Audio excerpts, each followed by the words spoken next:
Hey there. If you're a parent, you probably know the feeling.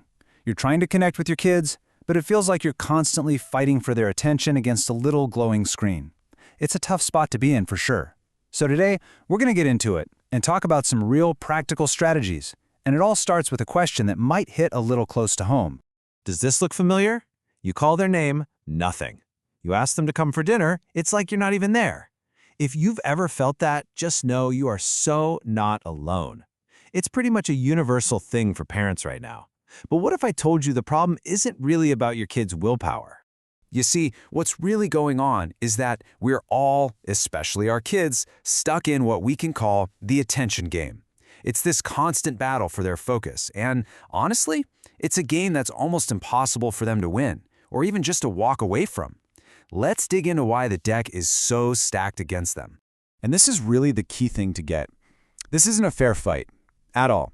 It's not your kid's self-discipline versus your family's rules. No, it's your child, up against literally thousands of the smartest engineers and designers in the world whose entire job is to figure out how to grab and hold on to their attention for as long as humanly possible.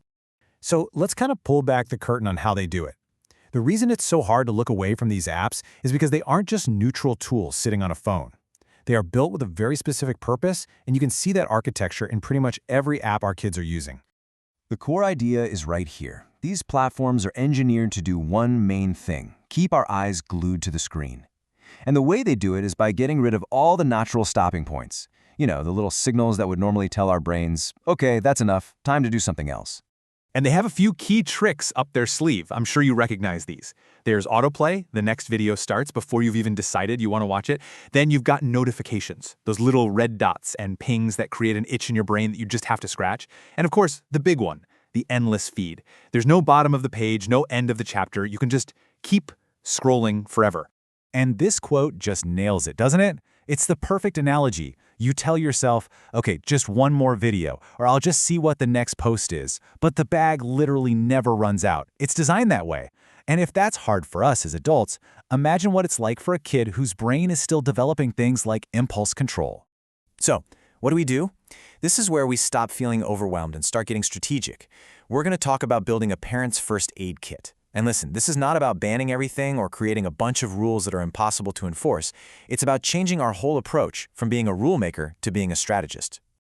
And just so you know, this first aid idea isn't just some cute phrase we came up with. It's actually grounded in real research from places like the Social Media Research Institute. These are the folks who study exactly how this tech affects us so we can figure out smarter ways to deal with it. So what is social media first aid? It's actually a really simple but powerful idea. Instead of just being the screen time police, you become more of a guide.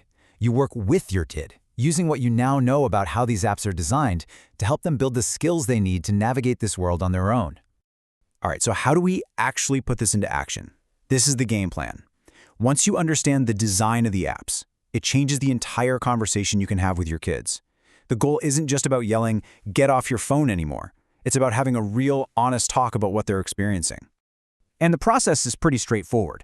Step one, well, you just did it. Understand the design. Now you're ready for step two. Start a real dialogue. So instead of that, "Get off your phone," you could try something like, "Hey, I know that app is made to be super hard to put down. What is it that makes it so interesting?" See the difference? That opens the door to step three, which is building better habits together, like you're on the same team. And here's the bottom line. This knowledge isn't really about blaming the technology or the app developers. It's a tool.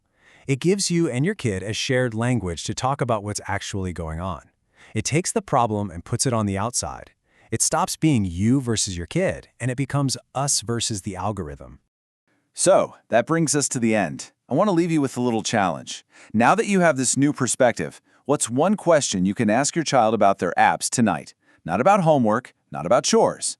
Maybe something like, "Hey, does that game ever feel like a bottomless bag of chips to you?"